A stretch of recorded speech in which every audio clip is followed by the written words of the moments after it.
আমরা একবার কথা বলবো এখানে যারা আন্দোলনকারীরা রয়েছেন একদম সামনে ভাগে অগ্রভাগে যে নেতৃত্ব দিচ্ছে তার সঙ্গে। আজকে আপনারা বাংলাদেশ ডেপুটি হাইকমিশন যাচ্ছেন, পুলিশের তরফে তো আপনাদেরকে বাধা দেওয়া হবে, সেক্ষেত্রে আপনাদের করণীয়? আগে পুলিশ বাধা দিক, পুলিশ অ্যাক্ট করলে আমরা রিঅ্যাক্ট করব। পুলিশ অ্যাক্ট করলে আমরা রিঅ্যাক্ট করব। আমাদের দাবি পরিষ্কার, আমাদের বক্তব্য আমরা বাংলাদেশ হাই কমিশনের কাছে পৌঁছে দিতে চাই। পুলিশ যদি না দেয় তাহলে আমরা ওখানে সত্যাগ্রহ করব, কিন্তু আমরা দেবো। একটা জিনিস বলুন, আপনারা কি বাংলাদেশ ডেপুটি হাই কমিশনে যে ডেপুটেশন দিতে চাইছেন তার মধ্যে অন্তর্বর্তীকালীন সরকারকে বার্তা পৌঁছে দিতে চাইছেন, ওখানকার সরকারকে বার্তা দিতে চাইছেন?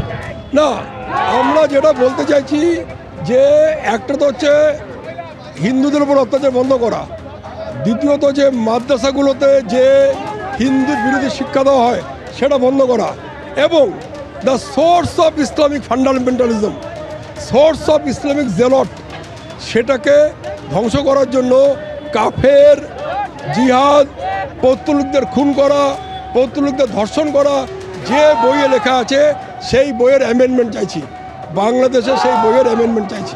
একটা জিনিস বলুন, আমরা দেখছি শুধুমাত্র হিন্দুদের উপরে নয়, দুদিন আগে একজন খ্রিস্টান যুবক একটা বোমা ছড়ায়, সেই বোমা লাগাতে মৃত্যু হয়েছে। সংখ্যালঘু যারা রয়েছে ওপার বাংলায় তারা প্রত্যেকে আক্রান্ত হচ্ছে। শুনুন, আমাদের লড়াই সমস্ত ইসলামী মৌলবাদের যারা বলি ভিকটিম তাদের জন্য। আমাদের লড়াই ইসলামিক মৌলবাদের বিরুদ্ধে। Who are the victim, they are our friend, we are fighting for them also. আচ্ছা, তুমি শুনতেই পেলে যে তাদের লড়াই কিন্তু সবার জন্য, এবং তারা এই যে প্রতিবাদ করছেন সেই প্রতিবাদ কিন্তু তারা পৌঁছে দিতে চাইছেন বাংলাদেশ ডেপুটি হাইকমিশন পর্যন্ত, এবং তারা চাইছেন যে দীপু দাসে এবং তার সঙ্গে সঙ্গে অমৃত মণ্ডল সহ যারা যারা এই সাম্প্রতিক ঘটনায় মৃত্যু বরণ করেছেন বা তাদেরকে পুড়িয়ে মারা হয়েছে, গণপুড়িয়ে দেওয়া হয়েছে, তাদের প্রত্যেকে যারা অভিযুক্ত সেই সব অভিযুক্তদের কিন্তু যাতে উপযুক্ত শাস্তি হয় এবং সর্বোচ্চ শাস্তি হয় সেটা নিশ্চিত করতে হবে।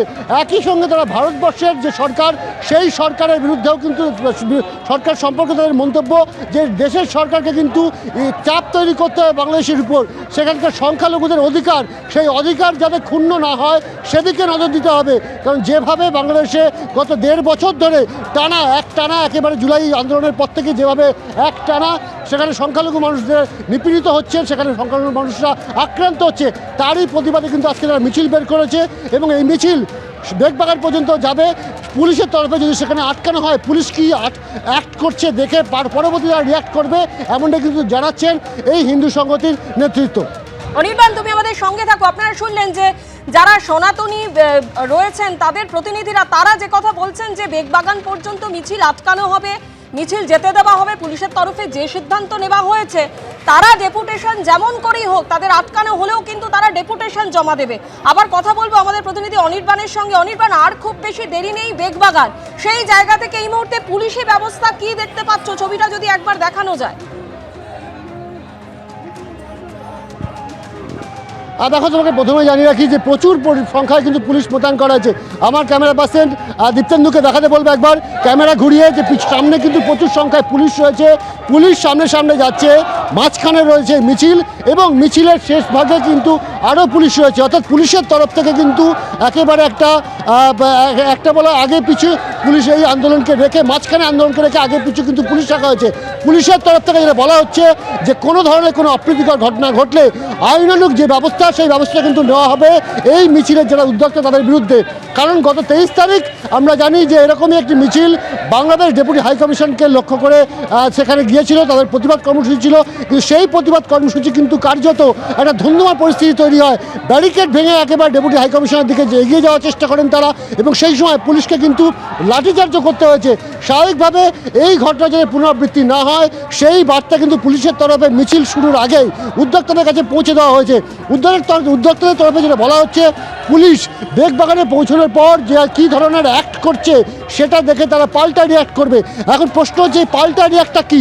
আবার কি তাহলে ব্যারিকেড ভেঙে এগোনোর চেষ্টা করবেন তাহলে সেক্ষেত্রে কিন্তু নতুন করে ধুন্ধুমার পরিস্থিতি হতে পারে। যদিও কলকাতা পুলিশ সূত্রে খবর বেগবাগানে কিন্তু প্রচুর পুলিশ মোতায়েন করা হয়েছে যাতে কোনোভাবে কেউ এই বাংলাদেশ ডেপুটি হাইকমিশনের দিকে যেতে না পারে। কারণ দেশের সরকারের দেশের নিয়ম হচ্ছে যে কোনো হাইকমিশন বা ডেপুটি হাইকমিশন সেটি কিন্তু স্বতন্ত্র জায়গা। যে দেশের হাইকমিশন বা ডেপুটি হাইকমিশন হয়ে থাকে কার্যত সেটিকে একটি দেশ বলা হয়, তার নিরাপত্তার দায়িত্ব কিন্তু সাধারণ যে স্থানীয় যে প্রশাসন থাকে তার উপরে ন্যস্ত থাকে। স্বাভাবিকভাবে এক্ষেত্রেও কিন্তু কলকাতা পুলিশের দায়িত্ব রয়েছে বাংলাদেশ ডেপুটি হাইকমিশনারকে সর্বতভাবে রক্ষা করার। তার জন্য যাতে কোনো অপ্রীতিকর ঘটনা না ঘটে সেটি সুনিশ্চিত করতে চাইবেন তারা, এবং সেক্ষেত্রে যদি প্রয়োজন পড়ে তারা কিন্তু আইনানুগভাবে বলপ্রয়োগ পর্যন্ত করা হতে পারে পুলিশের তরফে। এই মুহূর্তে মিছিল মল্লিক বাজারের প্রায় কাছাকাছি, আর কিছুক্ষণের মধ্যে পৌঁছবে বেগবাগানে। অনির্বাণ, তুমি আমাদের সঙ্গে থাকো।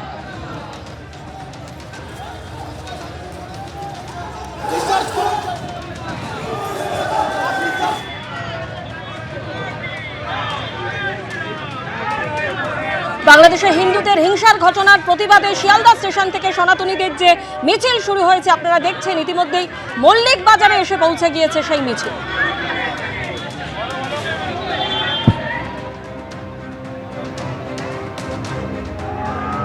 দাবি থাকবে ওখানকার হিন্দুদের নিরাপত্তা রক্ষা করা, দাবি থাকবে আমাদের দীপুর যারা অত্যাচার করে মেরেছে তাদের ফাঁসির কাস্টে ঝুলিয়ে উপযুক্ত বিচার, দাবি থাকবে আগামী দিনে যাতে সমস্ত সনাতনীরা ওখানে সুস্থভাবে জীবনযাপন করতে পারে তার সম্পূর্ণরূপে ব্যবস্থা করা।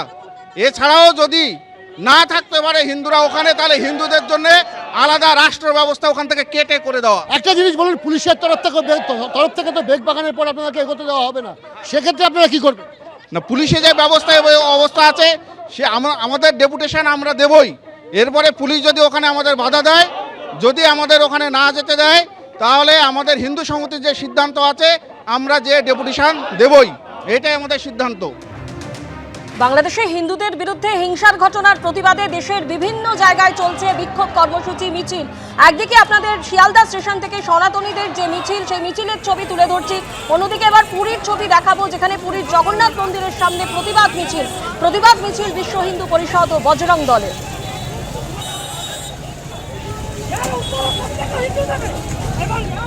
সরাসরি আমাদের প্রতিনিধি অনির্বাণ বিশ্বাস আমাদের সঙ্গে রয়েছেন। অনির্বাণ, ইতিমধ্যেই মল্লিক বাজারে পৌঁছে গিয়েছে এই সনাতনীদের মিছিল, ঠিক কি ছবি দেখতে পাচ্ছ এখন?